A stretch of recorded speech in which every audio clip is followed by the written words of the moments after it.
नमस्कार मेरे सभी जीडीएस भाइयों और जीडीएस की जो पोस्ट ऑफिस में वैकेंसी आने वाली है उसमें अप्लाई करने वाले सभी लोगों के लिए ये वीडियो बहुत ज़्यादा बहुत ही ज़्यादा इंपॉर्टेंट है।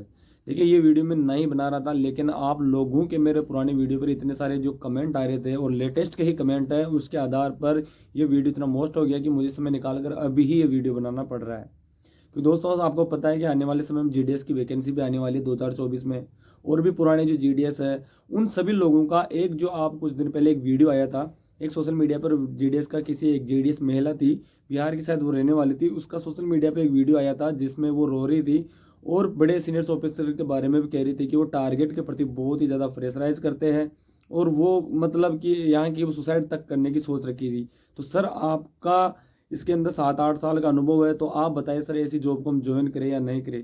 दोस्तों अगर आप लोग डायरेक्टली मुझे क्वेश्चन पूछ रहे हो और मैंने जो अभी तक 7-8 साल की जो भी सर्विस की है उसके आधार पर मैं आज आपको चलो रियलिटी बताता हूँ कि आखिर आपको इस जॉब में आना भी चाहिए या नहीं आना चाहिए। ये बात सही है कि पहले जीडीएस को बहुत कम टारगेट दिया जाता था, लेकिन जैसे जैसे अब जो आने वाला समय है, जितनी गवर्नमेंट्स के अनेकों योजनाएं होती है, अनेकों बीमा होता है, डिपार्टमेंट आज से 2-3 साल पहले दोस्तों आपको मैं बताता हूँ 4-5 साल पहले काफ़ी ज़्यादा लॉस में चल रहा था। और उस लॉस को कवर करने के लिए हमारे डिपार्टमेंट की जो बिग सीनियर्स है, जितने भी बड़ी जो दिल्ली से वहाँ से अलग अलग चीज़ों से समझौता किया जाता है और अलग अलग वर्क को बढ़ाया गया है। उसके लिए आईपीबी को भी जोड़ा गया है। डिपार्टमेंट में काफ़ी कुछ नया चेंजेस हुआ है, तो उसी के साथ वर्क तो बढ़ेगा ही है। अब बात की जाए कि पहले के जेडीएस लोगों को सैलरी भी कम मिलती थी, लेकिन अभी वर्तमान में अगर कोई भी जेडीएस ज्वाइन करता है तो आपको पता है कि 17 से 18 हज़ार रुपये उसकी सैलरी बन जाती है बीपीएम की।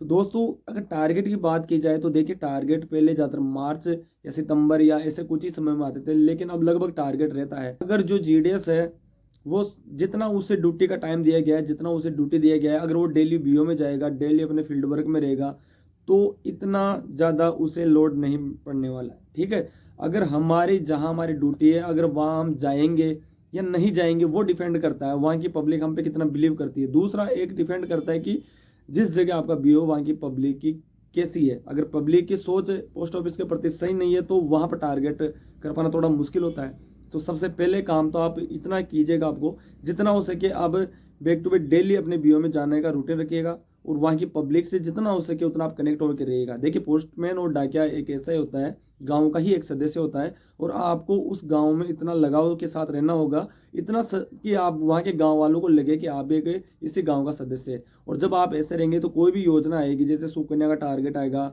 कोई भी जो टारगेट आता है ना, उसमें मैं पूरे दावे के साथ कह सकता हूँ मैंने प्रैक्टिकली खुद पे भी ये चीज़ करके देखी है कि पास बीओ था तो मैं वहाँ बहुत कम जा रहा था, तो उस समय मैं जैसे टारगेट आता था अगर 5-10 सुकन्या भी आती थी तो मेरे को वो नहीं मिल पाता था। तो उसके बाद मैंने खुद ने प्रैक्टिकली किया है कि जिस बीओ में मेरी ड्यूटी थी वहाँ पर मैंने वहाँ की पब्लिक से और जो भी अपना वर्क था उसको थोड़ा बेहतर किया। ठीक है, डेली रूटीन रखा, जाने वाने वालों से मिला, वहाँ की जो शॉप वगैरह होती है, जो भी बीओ वगैरह होते हैं, ज़्यादातर आप गाँव में ड्यूटी करेंगे, जीडीएस के लिए बता रहा हूँ। जो ऑफिस में होते हैं ना एसओ वाले जीडीएस, उनको तो बहुत ही कम टारगेट के लिए प्रेशराइज होता है। देखिए ये भी रियलिटी है, हाँ उन्हें दिया जाता है लेकिन उन्हें इतना ज़्यादा प्रेशराइज नहीं होता है। ये आप जो पुराने जीडीएस है उनको भी पता है और जो नए जीडीएस अभी लगे उनको भी पता है कि जो एसओ में लगे हैं ना उनके पास और ही काम रहता है। टारगेट के लिए उन्हें कहा तो जाता है लेकिन प्रेशराइज नहीं किया जाता है। लेकिन प्रेशर किन पे दिया जाता है, जो एबीपीएम है बीओ में होते हैं उन्हें क्या कि डेपुटेशन पर अलग बीओ भी दे दिया जाता है, तो वहाँ के उन्हें बीपीएम बना दिया जाता है।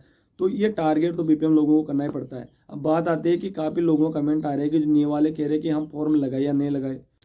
तो आप सभी लोगों को मैं एक ही बात कहना चाहता हूँ, देखिए अगर इस जॉब में आप लगे हुए हो तो अभी जो वर्तमान में पहले महीने से 17-18 हज़ार की सैलरी मिल रही है, तो अभी का जो समय है ना काफ़ी बेरोजगारी वाला समय है। तो ऐसे समय में मैं तो आपको बिल्कुल भी ये सलाह नहीं दूंगा कि आप जॉब को छोड़ दीजिएगा।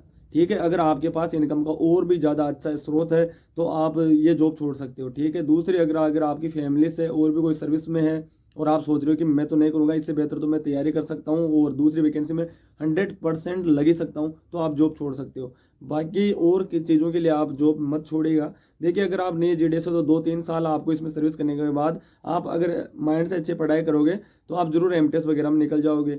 ठीक है, तो अगर जो पुराने जेडीएस है अगर उन्होंने इतने साल ही इस जॉब में अपना प्रेशराइज कर लिया है तो अब आने वाली वैकेंसी में आप एक अच्छे से तैयारी करके आराम से निकल सकते हो। रही बात टारगेट को आखिर कैसे सही किया जाए, तो टारगेट के लिए दोस्तों सबसे अच्छी बात यही है, मेरी पर्सनली एडवाइस है कि आप अगर बीओ में ही नहीं जाएंगे या बीओ की डाक वितरण में ही नहीं जाएंगे, काफ़ी जगह देखा है, देखो रियलिटी यही होती है कि काफ़ी जगह क्या है कि मैंने देखा है कि कुछ बीओ में ऐसे होते हैं कि डाक भी किसी दूसरे से बंटवा दी जाती है। ठीक है, खुद बीपीओ वहाँ जाएगा नहीं। जब हम वहाँ जाएंगे नहीं, वहाँ की पब्लिक हमें पहचानेगी नहीं, तो हम पे बिलीव कैसे करेगी? और जब पब्लिक हम पे बिलीव नहीं करेगी तो फिर टारगेट होना कैसे होगा? ठीक है, अब वहाँ जहाँ हम ड्यूटी कर रहे हैं वहाँ की पब्लिक हम पे 100% बिलीव करनी चाहिए।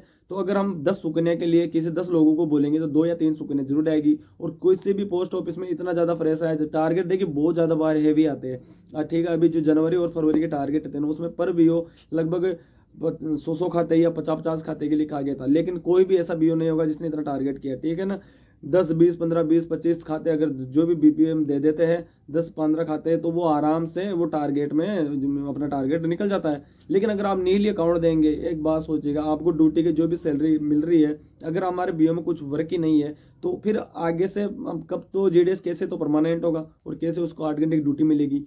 क्योंकि आप सबसे बड़ी गलती एक अभी ये कर रहे हो। अगर पुराने जो जीडीएस है मैं उनको बता देता हूँ कि हम सबसे बड़ी गलती क्या करते हैं ना, कोई भी ट्रांजेक्शन होता है ना तो हम डायरेक्ट अपने एसओ में जमा करा देते हैं। ये सबसे बड़ी गलती है, क्योंकि जब तक हम अपने बीओ में कोई भी ट्रांजेक्शन नहीं करेंगे तो हमारा जो बीओ का जो वर्क है ना वो नील रहेगा।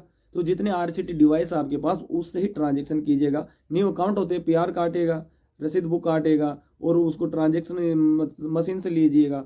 जब तक हम मशीन से कोई काम नहीं लेंगे तो हमारा बीओ का वर्क बोलेगा कैसे? और जब बीओ में कोई वर्क ही नहीं बोलेगा तो फिर देखिए टारगेट के लिए आपको और भी ज़्यादा प्रेशराइज किया जाएगा।